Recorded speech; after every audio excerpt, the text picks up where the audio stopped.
If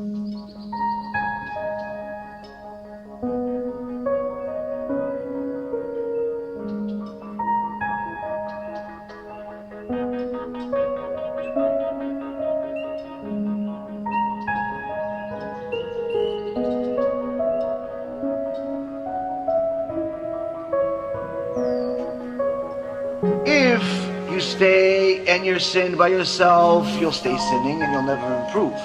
But if you do not remember the sin, if you do not remember the mistake that was made as a nation, you will never do tshuva. You will never get out of your own way. You'll never rebuild the Beit HaMikdash, chas v'shalom. A nation that does not know its past certainly does not have a good future.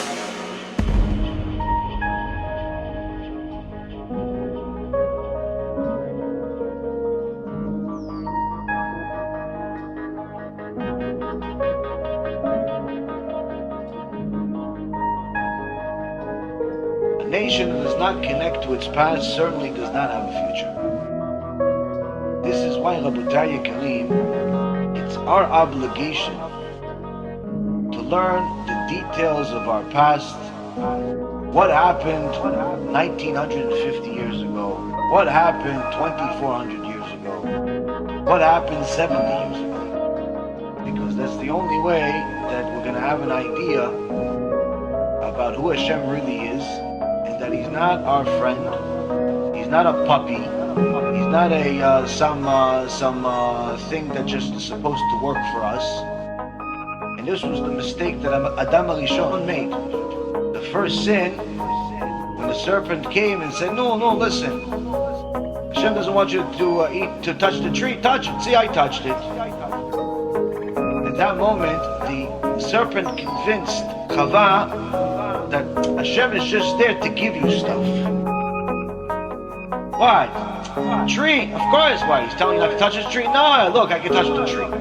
Why? It's all about touching the tree, not touching the tree. Eat the tree, don't eat the tree. It's just about that. It's not about Hashem said, therefore don't do it.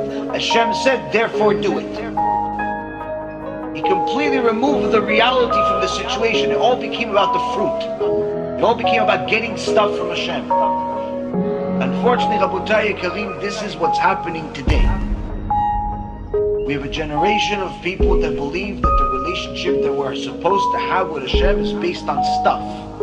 Stuff we're supposed to get from Hashem. I pray, so therefore Hashem will give me stuff. I do mitzvot, so therefore Hashem will give me stuff. If He doesn't give me stuff, then why should I pray then? Why should I pray? Because He's not going to give me stuff. Therefore, if your relationship with HaKadosh Baruch Hu is based on stuff, I do it, therefore He's going to give me stuff. And if He doesn't give me stuff, therefore I'm not really going to want to do it. That type of mentality will ultimately lead to complete kfirah, complete heresy, and abandonment of Torah and mitzvot, because it was never real to begin with. It says in Sefer Dvarim, Hashem tests those He loves. One of the tests is by not giving them what they want. See how they react. Do you still love me? You looked for a zivug. How many years? 2, 3, 4, 5, 6, 7 years, 10 years you're looking for a zivug? I didn't give it to you. You still believe me? You still love me? You still pray with kavanah? Oh, I gave you a lot of money. Now I took everything. You still believe in me?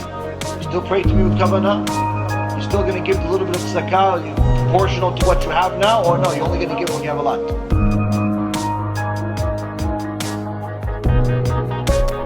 A nation that does not connect to its past certainly does not have a future.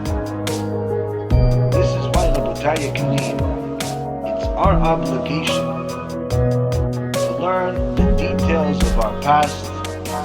What happened 1950 years ago? What happened 2400 years ago? What happened 70 years ago?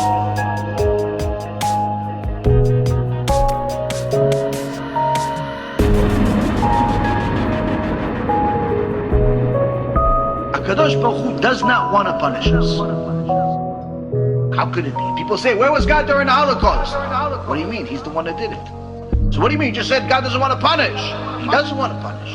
So what happens? So how does this work? This is the verse that explains it. HaKadosh Baruch Hu does not want to punish us. But what happens is that he withdraws his hand.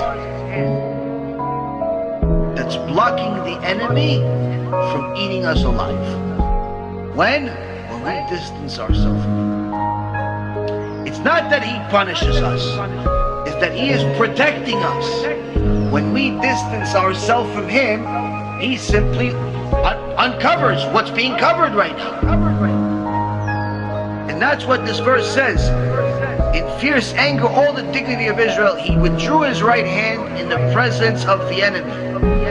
He burned through Yaakov like a flaming fire, consuming all sides. As soon as he just withdrew his hand that's covering, that's protecting us, the fire of Esav started burning Yaakov. The minute that we forsake HaKadosh Baruch Hu, Hashem says, okay, so each time you do something, I'll uncover more, I'll uncover more, I'll uncover more. He doesn't do it all at once. He gives us warning signs, but if we don't get the warning signs, it gets worse.